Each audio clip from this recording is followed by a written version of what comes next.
My father kicked me out on Christmas Eve to appease his new fiancée, demanding I leave their lives. So I walked away, pulled my funding, and watched their dream house collapse, leaving them drowning in debt they never saw coming. This is where the story truly begins, and you won't want to miss what happens. Make sure you're subscribed to see it through to the end. We're always curious. Where in the world are you all watching from today? Let us know in the comments. The fever had been building behind my eyes since Tuesday. A heavy, throbbing pressure that made the colorful lights of the Christmas tree in the corner of the living room blur into sharp, painful starbursts. I was 34 years old, but shivering there on my father's expensive leather sofa, wrapped in a thick wool blanket, I felt remarkably small. I was fighting off a severe bronchial infection, my chest rattling with every breath. I had spent the last 3 days dragging myself through the house, trying to ensure everything was perfect for the holidays. I had baked the pies my father, Wesley, always loved. I had wrapped the gifts. I had polished the silver.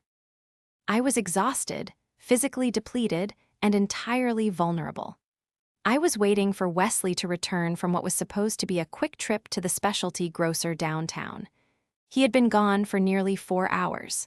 When my phone finally buzzed on the coffee table, vibrating against the mahogany wood, the screen illuminated with his name. I coughed, a harsh, scraping sound in the quiet house, and reached out from beneath the heavy wool blanket to answer it. "Dad," I said, my voice barely more than a ragged whisper. "Are you on your way back? The snow is starting to come down pretty hard, and the roads are going to freeze over soon." There was a long, heavy silence on the other end of the line. I could hear the faint, ambient noise of a restaurant in the background, the clinking of silverware, the soft murmur of voices, and the unmistakable, high-pitched laugh of Brenda. My stomach tightened. "Sophia," Wesley finally said. His voice was completely devoid of the warmth that usually accompanied his greetings. It was flat, clinical, and rehearsed. It was the tone of a man reading a script he had memorized but didn't fully understand. "I'm not coming back to the house right now. Brenda and I are having dinner." "Dinner?" I asked, confused, pressing the phone closer to my ear. "But it's Christmas Eve. We always have dinner here. I made the roast." I set the table. "Sophia, listen to me," he interrupted, his tone hardening, shutting down my confusion with a wall of ice. "Brenda and I have been talking for a long time this afternoon. We've been discussing our future and the new house and how things need to change moving forward." I sat up slowly, the blanket falling away from my shoulders. The chill in the room suddenly felt entirely disconnected from the winter weather outside. "What are you talking about, Dad?" "We need a fresh start," Wesley said, his words crisp and detached. "A completely clean slate. Brenda feels, and I agree, that your presence in my life is overbearing. You manage too much. You control too much. We are starting a new life together in the new house, and we cannot have you casting a shadow over our marriage." My breath hitched in my throat. I couldn't process the words. "Casting a shadow?" I whispered. "Dad, I'm your daughter. I've taken care of you for 5 years." "You've smothered me for 5 years," he corrected coldly, and I could hear Brenda whispering something unintelligible in the background. Wesley cleared his throat and delivered the final, devastating blow. "We think it's best if you stop being part of our lives. I'll move forward on my own. I want you out of the house by tonight. Leave the keys on the counter. Brenda is bringing some of her family over tomorrow morning, and we need the space." The silence that followed was absolute. It rushed into my ears, drowning out the crackle of the fireplace. I stared at the Christmas tree, at the ornaments I had carefully hung just 2 days ago. He was kicking me out on Christmas Eve, while I was sick. After everything I had done, every sacrifice I had made to keep him afloat, he was throwing me away to appease a woman he had known for barely half a year. I felt a tear slide down my feverish cheek, but I refused to let him hear me cry. I drew in a long, shaky breath, summoning every ounce of professional stoicism I possessed as a financial underwriter. I buried the devastation deep down in my chest and locked it away. "If that's your decision," I replied, my voice miraculously steady, "I'll respect it." "Good," Wesley said briskly, sounding relieved that I wasn't fighting him. I'll send you the address for where to forward my mail once we officially close on the new property next week. Goodbye, Sophia." The line went dead. I lowered the phone, staring at the black screen. The coldness in his voice was a sharper blow than the winter wind. The betrayal was worse than the illness ravaging my lungs.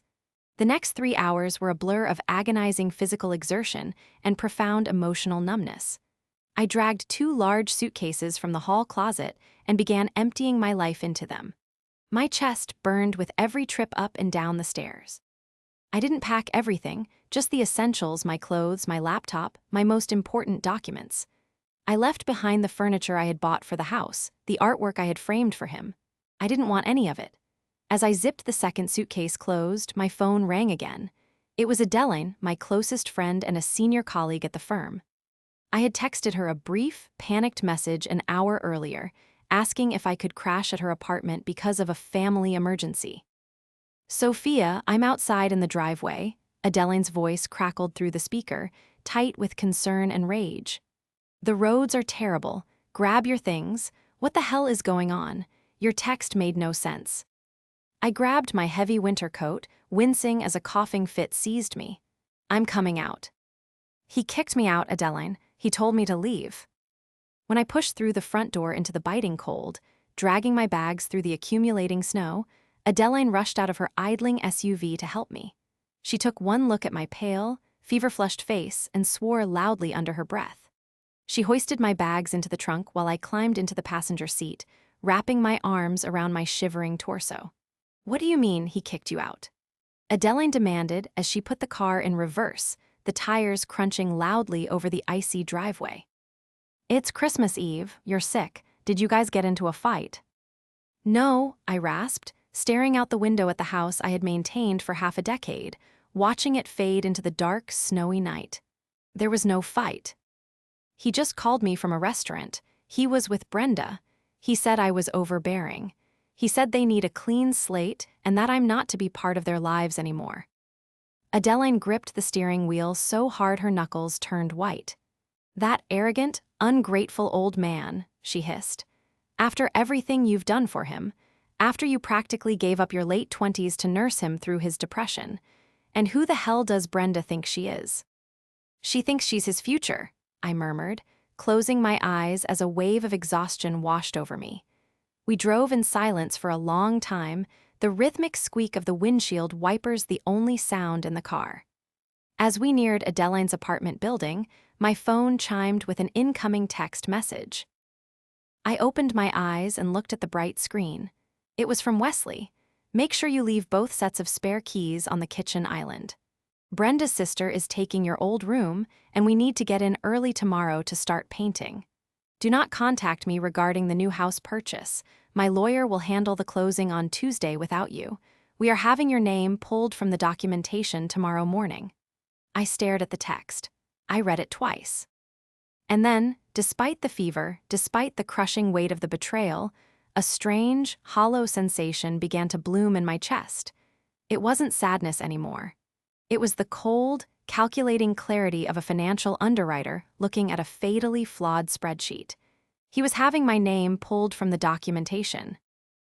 He thought it was just a symbolic gesture, a way to erase my presence from his shiny new life. He wanted independence. He wanted to look like the wealthy, capable patriarch in front of Brenda.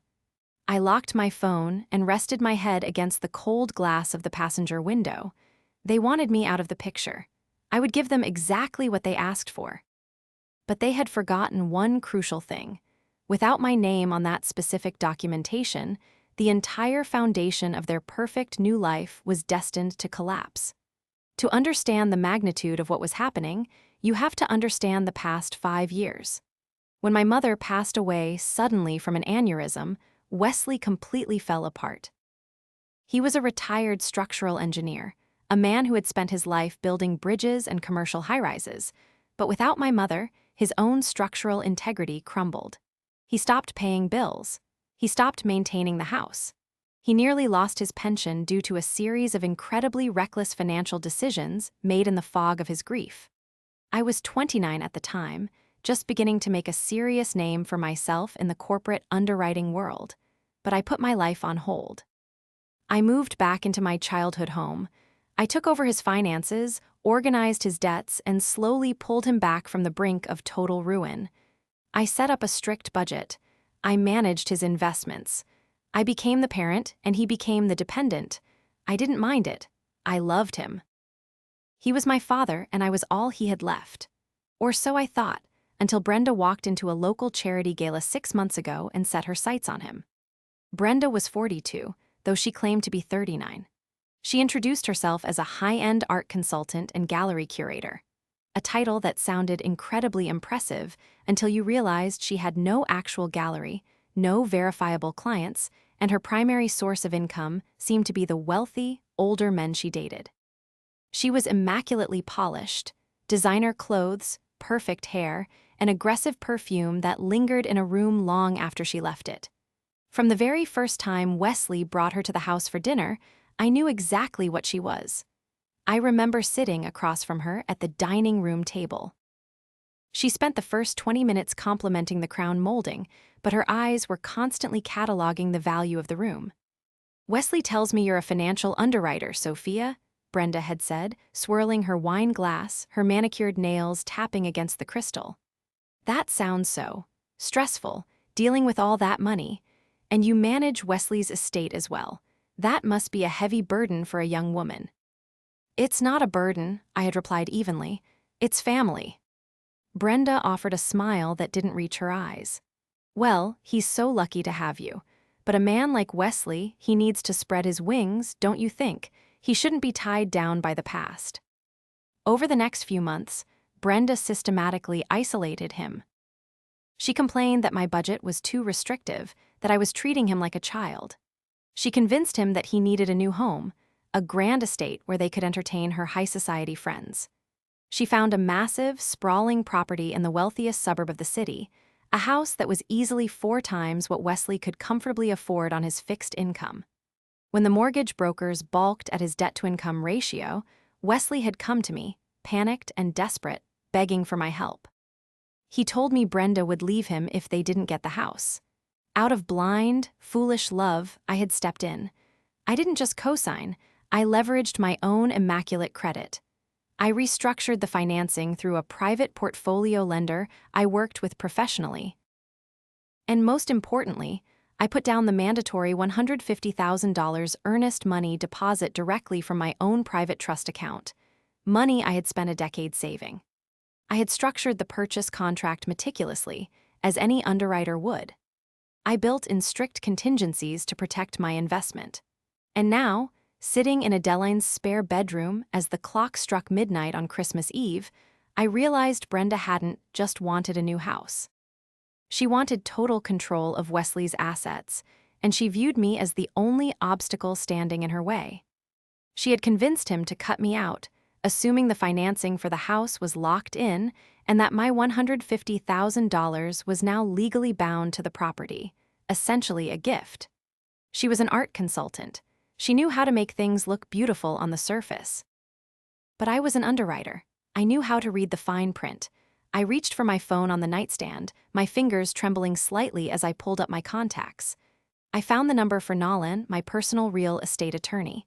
I drafted a message, my eyes burning with fever and a cold, resolute fury. "Nolan, Merry Christmas. I need you to execute the termination clause on the Westfield property first thing Tuesday morning. They are pulling my name from the documentation. Let the financing collapse." Christmas morning broke with a pale, anemic light that filtered through the blinds of Adeline's guest bedroom. I woke up with my chest still tight, but the burning fever that had consumed me the night before had finally broken, leaving behind a cold, crystalline clarity. I sat up, pulling the heavy quilt around my shoulders, and reached for my phone. It was 7 in the morning. There was a message waiting for me from Nolan. Nolan wasn't just a real estate attorney. He was a shark in a tailored suit, a man who possessed a terrifying attention to detail and a profound distaste for people who tried to exploit his clients. Message received, his text read, "I am pulling the contract file now. If they formally submitted the request to remove you as the primary guarantor, the automated system at the brokerage will flag it immediately. I am drafting the termination notice to the sellers. Merry Christmas, Sophia. Let's go to work. I let out a long, slow breath, feeling the tension in my jaw release just a fraction. This was the turning point. The victim they had envisioned, the weeping, discarded daughter, was gone. In her place was the financial underwriter who had single-handedly built the walls they were currently trying to tear down. I walked into the kitchen, where Adeline was already sitting at the island, 2 steaming mugs of black coffee resting on the granite counter. She had her laptop open, the screen glowing brightly in the dim kitchen. "How are you feeling?" she asked, handing me a mug. "Like I've been hit by a truck," I replied, taking a slow sip of the bitter coffee. "But my mind is clear. They are officially pulling my name from the documentation today. They think it's just a matter of erasing me off the title." Adeline let out a short, humorless laugh. "They really don't understand what you do for a living, do they?" "Wesley never paid attention to the mechanics of it," I explained, pulling a stool out and sitting beside her. "He just liked the results. When I set up the financing for that massive house, I knew it was a terrible financial decision for him. So I protected myself and I tried to protect him. I didn't use a standard mortgage template. I used a specialized portfolio structure. The entire purchase, including the loan approval and the seller's agreement to take the house off the market, was contingent on my specific financial profile." I leaned forward, tapping my finger against the marble counter for emphasis. "More importantly, the earnest money, the $150,000 sitting in escrow, came directly from my private trust. The contract explicitly states that if my name is removed from the buying party by the primary applicant, the financing is instantly nullified. The contract is breached, the earnest money defaults back to my trust, and the remaining buyers are entirely responsible for the financial penalties of the broken contract." Adeline stared at me, her eyes widening in realization. "You built a trap door." "I built a safety net," I corrected softly. "But if they choose to cut the ropes, it becomes a trap, and they just handed me the scissors." "Then let's see exactly who we are dealing with," Adeline said, turning her laptop toward me. I couldn't sleep, so I started doing some digging into Brenda's high-end art consultant business. "Sophia, there is no gallery. There is no LLC registered in this state or any neighboring state under her name." For the next 4 hours, we transformed her kitchen island into a war room. We bypassed the standard search engines and dug into public court registries, property tax records, and civil dockets. What we found was a staggering, methodical history of deception. Brenda wasn't an art consultant. She was a highly efficient parasite. We found 2 separate bankruptcies filed in different states under slightly altered middle names. We found civil judgments for unpaid rent on luxury apartments. But the most damning piece of leverage was a heavily documented civil suit from 3 years prior in Arizona. An elderly widower had sued her for fraud after she systematically drained his retirement accounts while claiming she was investing the funds into non-existent contemporary art. "She settles out of court right before it goes to trial," Adeline muttered, scrolling through the dense legal jargon of the docket. "She bleeds them dry, pushes them to the brink, and then vanishes before a judge can formally convict her. And now she's doing it to Wesley." "Not anymore," I said, closing my eyes as a fresh wave of adrenaline washed over me. "Not this time." The fallout happened exactly when Nolan predicted it would. By late afternoon, the winter sky had darkened, and the snow was piling heavily against the windows. I had spent the afternoon resting, drinking water, and compiling a digital dossier of every piece of evidence Adeline and I had uncovered. I was sitting on the sofa, staring at the television without really seeing it, when my phone screen lit up. It was a text message from a number I didn't recognize, but the signature told me everything I needed to know. It was Wesley's attorney, a man named David, whom Brenda had recently hired to replace Nolan. "Sophia," the text read, "we are facing a serious legal and financial problem regarding the property closing. Your father's earnest money has been frozen, and the sellers are threatening immediate legal action for breach of contract. Please answer your phone. I exited the text thread and looked at my call log. In the span of my short afternoon nap, I had accumulated 36 missed calls, 36 frantic, desperate attempts to reach me. The silence of my phone had finally been broken. Just as I read the text, the phone began to vibrate in my hand again. It was Wesley's number. I took a deep breath, centered my emotions, and pressed answer. "Hello," I said, my voice calm and perfectly steady. "Sophia." "What the hell have you done?"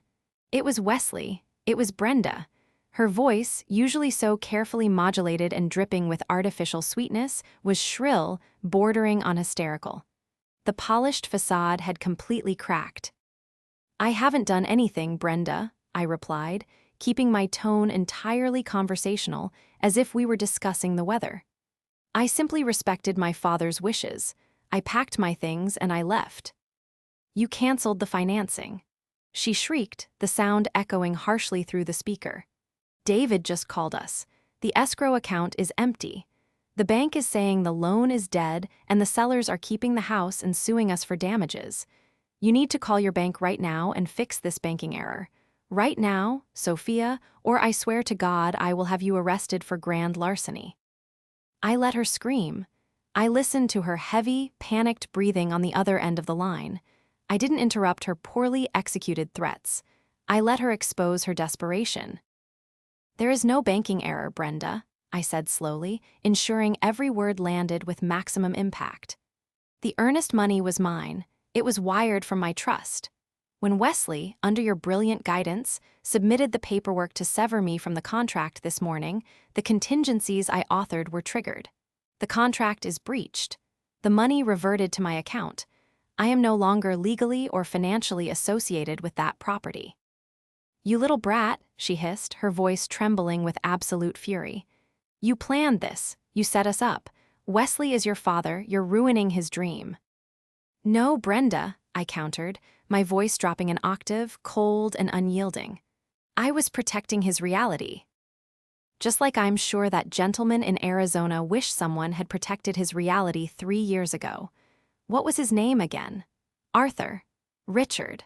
The one whose retirement you funneled into your imaginary art gallery before he took you to civil court." The silence on the line was instantaneous. It was profound. For 5 long seconds, there wasn't a single sound from her end. The shrill aggression vanished, replaced by the terrified silence of a cornered animal realizing the hunter knew exactly where it was hiding. I don't know what you're talking about," she stammered, the lie so incredibly obvious it was almost pathetic. "You're crazy. You're making things up because you're jealous." "I have the court dockets, Brenda," I stated simply.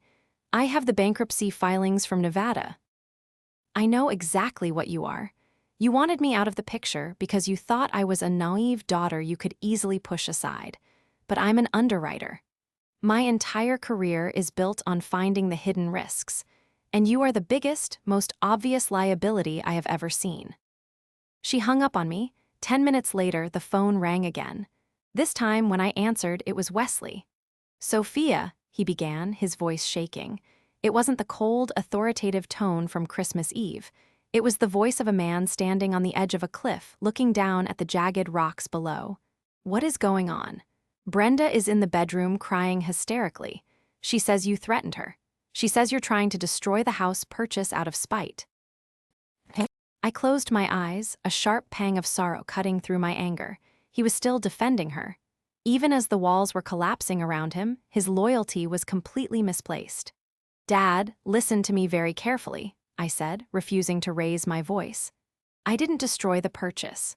The contract clearly stated that my financial backing was contingent on my involvement. You told me to leave. You told me you wanted a clean slate. I gave you exactly what you asked for. The consequences of that decision belong entirely to you and your lawyer."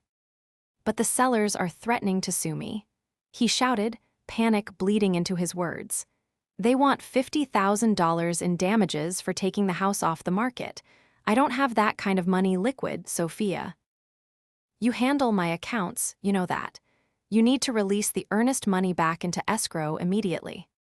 "I am no longer your financial manager, Dad. Remember, I was too overbearing." "Don't do this to me, Sophia," he pleaded, his voice cracking. Brenda is a good woman. She explained that nonsense you brought up about Arizona. It was a misunderstanding with an abusive ex-partner. She was a victim. How dare you hire investigators to look into her past? You're paranoid. My grip on the phone tightened until my knuckles ached. The extent of her manipulation was breathtaking.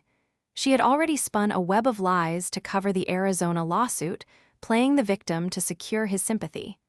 She was escalating her deception, desperately trying to maintain her hold on him. "I didn't hire an investigator, Dad. It's public record," I said, keeping my voice utterly devoid of emotion. "And she wasn't a victim. She was the defendant in a massive civil fraud case." "I don't believe you," he snapped, his fear manifesting as anger. "You've always hated her because she makes me happy." At that moment, my email chimed. It was Nalan. He had forwarded a comprehensive, legally certified file containing every piece of evidence we had requested, beautifully formatted and impossible to dispute. It wasn't just a list of accusations, it was sworn affidavits, bank records, and legal judgments. "You don't have to believe me over the phone," I told him, staring at the email attachment. "But you are going to have to face the reality of your situation. You are currently facing a massive lawsuit from the sellers, and your fiancé is a serial grifter with a documented history of financial elder abuse." "Stop it," Wesley yelled. "I will only discuss this further in a professional setting," I continued, ignoring his outburst.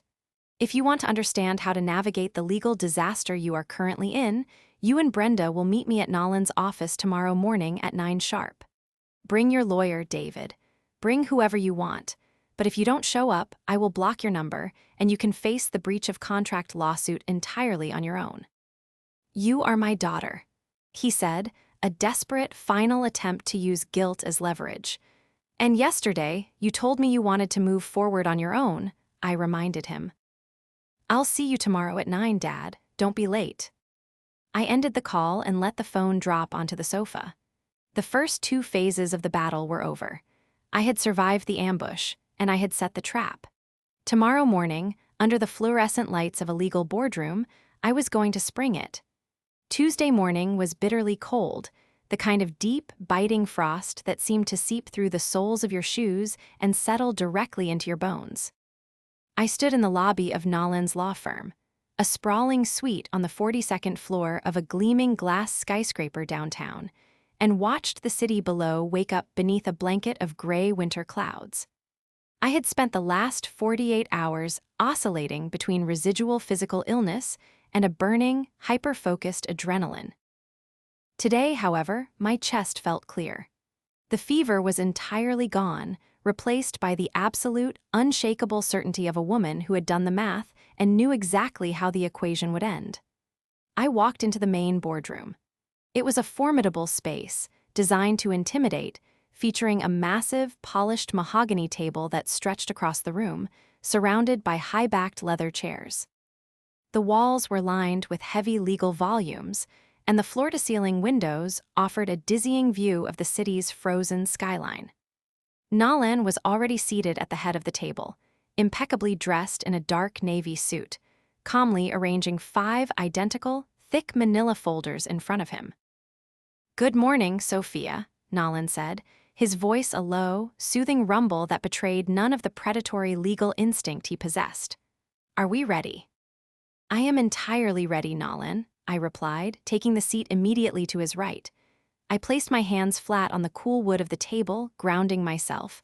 I was no longer the devoted daughter who baked Christmas pies or the frantic victim thrown out into the snow. I was the underwriter. I was the arbiter of risk. At precisely 9 o'clock, the heavy oak doors of the boardroom swung open. My father, Wesley, walked in first. He looked terrible. His face was drawn, his skin carrying a grayish pallor, and the tailored wool coat he wore seemed entirely too large for his frame, as if he had shrunk overnight under the weight of his stress. Behind him was David, the attorney Brenda had hired.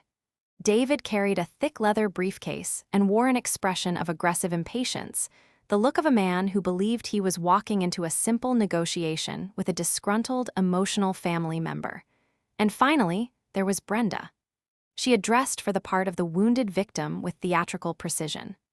Gone were the flashy designer labels and the aggressive, heavy makeup she usually favored. Instead, she wore a simple, muted beige cashmere sweater, her hair pulled back in a demure, conservative clasp. She looked small, fragile, and utterly harmless. If I hadn't spent the weekend mapping out her history of financial destruction, I might have almost believed the performance. They took their seats across from us. The air in the room was thick, suffocatingly tense. Wesley wouldn't look at me. He kept his eyes fixed firmly on the polished surface of the table, his hands clasped so tightly in his lap that his knuckles were white. David didn't waste a single second. He unlatched his briefcase with a sharp, echoing snap and pulled out a stack of documents. "Let's get straight to the point," David began, his voice projecting across the room with practiced authority. "My clients are currently facing a $50,000 penalty for a breach of contract that was maliciously triggered by your client. Sophia deliberately sabotaged a legally binding real estate transaction out of personal spite. We are here to demand the immediate release of the $150,000 in earnest money back into the escrow account, or we will file a civil suit for tortious interference before the courts close today." Nolan didn't even blink. He didn't raise his voice. He simply rested his forearms on the table and leaned forward slightly. "David, I highly recommend you lower your voice and check your hubris," Nolan said smoothly. "My client did not sabotage anything. The purchase contract, which I personally reviewed and which your client, Wesley, willingly signed, explicitly stated that the funding was contingent upon Sophia's active participation as the primary financial guarantor. On the morning of December 25th, your client submitted a formal request to the brokerage to sever Sophia from the documentation. He pulled the pin on the grenade. The fact that he didn't understand the explosion would follow is not my client's legal burden." Brenda let out a soft, trembling sigh, reaching out to place a comforting hand over Wesley's tightly clenched fists. "Sophia, please," Brenda whispered, her voice cracking perfectly on the last syllable, projecting a masterclass in synthetic empathy. "Can't we just put this anger aside? I know you feel replaced. I know you're hurting. But you are destroying your father's financial future over a simple misunderstanding. We are a family. We should act like one." I looked directly at her. I didn't feel anger anymore. I just felt a cold, surgical precision.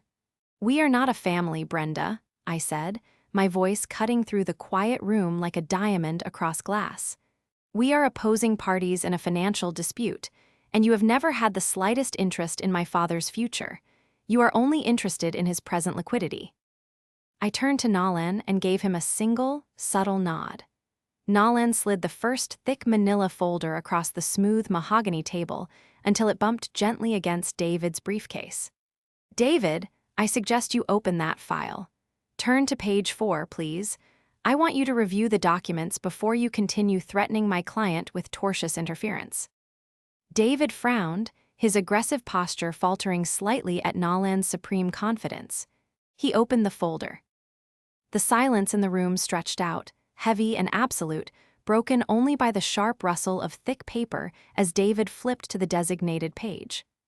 "What you are looking at, David," I began, my voice steady and unwavering, "is a certified bankruptcy filing from the state of Nevada, dated 6 years ago. The filer's name is Brenda Elaine Carmichael.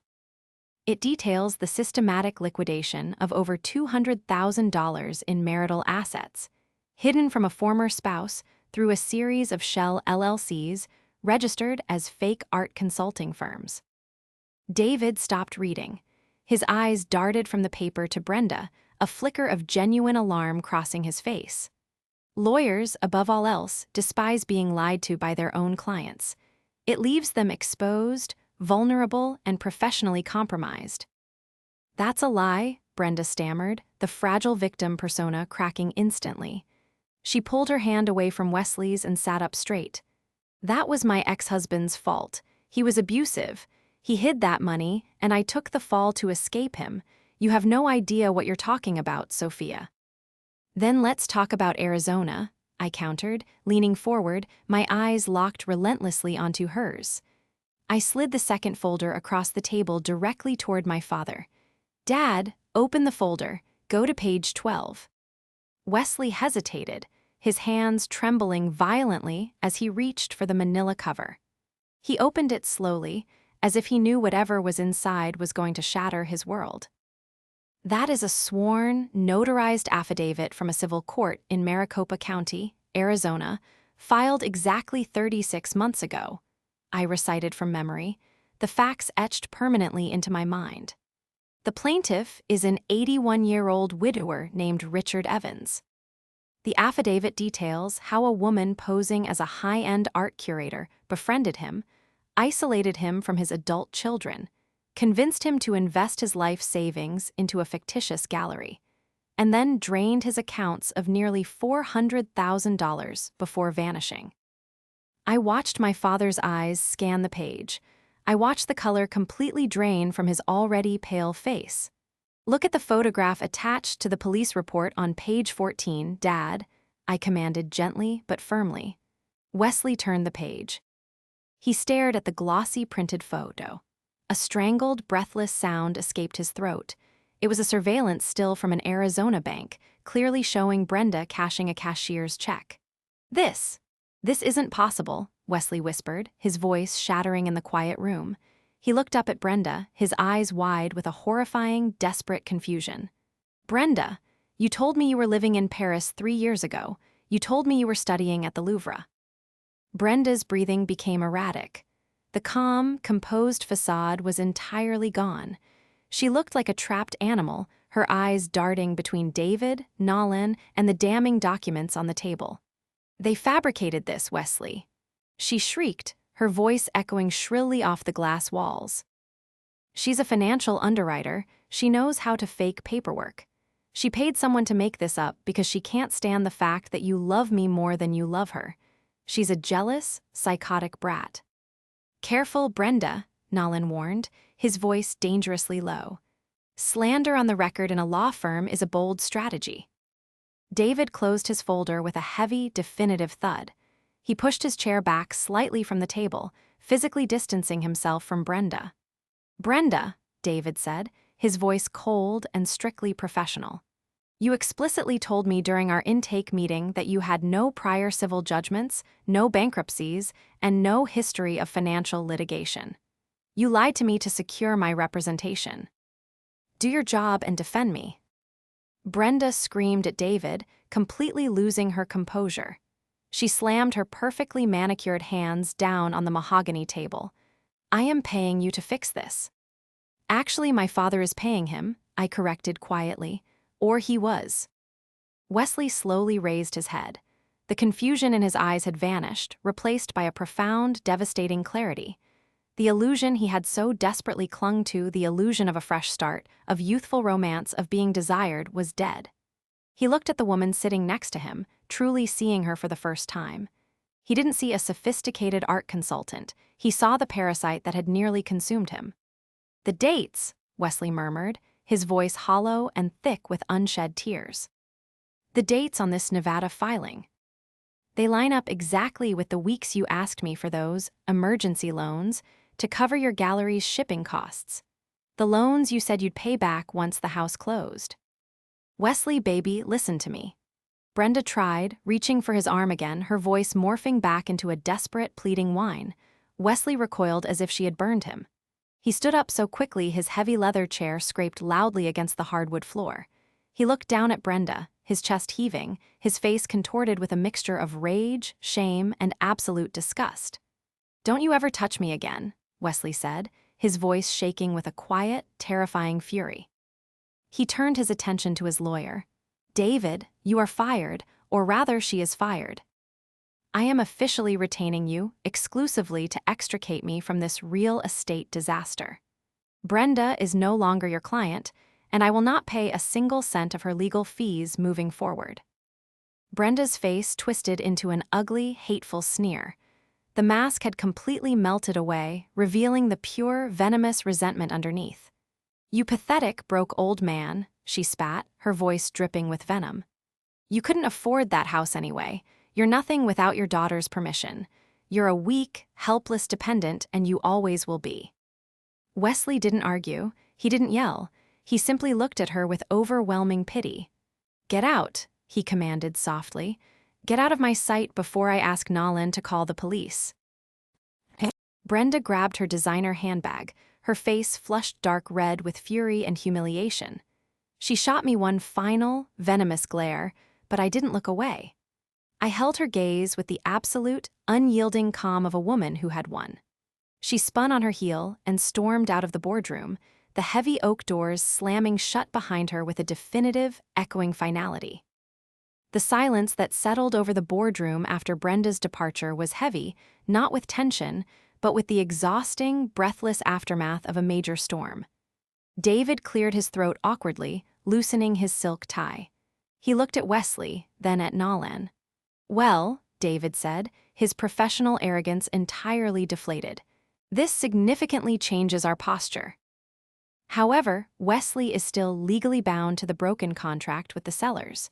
We are still facing a massive penalty. Nolan folded his hands neatly on the table. "Actually, David, I believe we have a highly advantageous negotiating position. Given that the modifications to the contract were initiated under the fraudulent manipulation of a third party. A third party whose documented history of elder financial abuse I will be personally forwarding to the district attorney's office this afternoon. I am confident the sellers will prefer to settle for a fraction of the penalty rather than have their property tied up in a protracted criminal fraud investigation." David nodded slowly, a look of profound relief washing over his face. "I agree. I will contact their representation immediately." David packed his briefcase and excused himself, leaving just the three of us in the quiet room. Wesley remained standing. He looked out the floor-to-ceiling windows at the gray city below, his shoulders slumped, the reality of his near ruin crashing down on him. Slowly, he turned to face me. He looked broken. Stripped of his pride, stripped of his delusions, he was just an aging, grieving man who had made a terrible, nearly fatal mistake. "Sophia," he whispered, his voice cracking. Tears finally spilled over his lower lids, tracking down his weathered cheeks. "I am so sorry. I am so deeply, incredibly sorry. I was so afraid of being alone after your mother died. I let that fear make me blind. I threw away the only person who actually cared about me. I threw you out in the cold. I don't expect you to forgive me. I don't deserve it." I looked at my father. I saw the shame radiating from him, thick and palpable. For 5 years, I had carried him. I had protected him from the world, and in doing so, I had inadvertently made him vulnerable to the exact kind of predator Brenda was. I stood up from my chair and walked slowly around the massive table. I didn't offer a platitude. I didn't tell him it was okay, because it wasn't. What he did was cruel and reckless. But as I stood in front of him, looking into his tear-filled eyes, I felt the last lingering shards of my anger dissolve, replaced by a profound, quiet peace. "I love you, Dad," I said softly, reaching out to gently grasp his trembling hands. "And I forgive you, but things have to change. I cannot be your financial manager anymore. I cannot be the parent in this relationship. You have to rebuild your own foundation. You have to learn how to stand on your own 2 feet without me holding you up and without someone like Brenda tearing you down." Wesley nodded vigorously, gripping my hands like a lifeline. "I will. I promise you, Sophia, I will go to therapy. I'll take a financial literacy course for seniors. Whatever it takes, I just want my daughter back." "I'm right here," I smiled, a genuine healing warmth finally blooming in my chest. "Let's go home."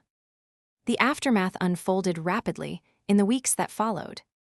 True to Nolan's prediction, the sellers of the grand estate, horrified by the revelation of Brenda's fraud, agreed to void the contract for a negligible administrative fee, allowing Wesley to walk away without financial ruin.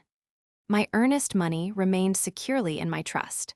Brenda, however, did not walk away. Nolan kept his word.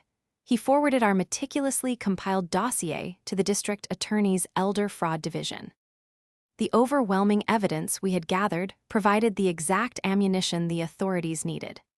Within a month, Brenda was formally indicted on multiple counts of wire fraud and financial exploitation, not just in our state, but federal warrants were issued based on her history across state lines. Her days of masquerading as a high society art consultant were permanently over. As for me, I finally moved into my own apartment. It was smaller than my father's house, but it was entirely mine. I decorated it the way I wanted. I spent my evenings reading, rather than balancing someone else's checkbook. My father and I started having dinner together once a week, not as a manager and a dependent, but simply as a father and a daughter, slowly and honestly rebuilding the bridge between us.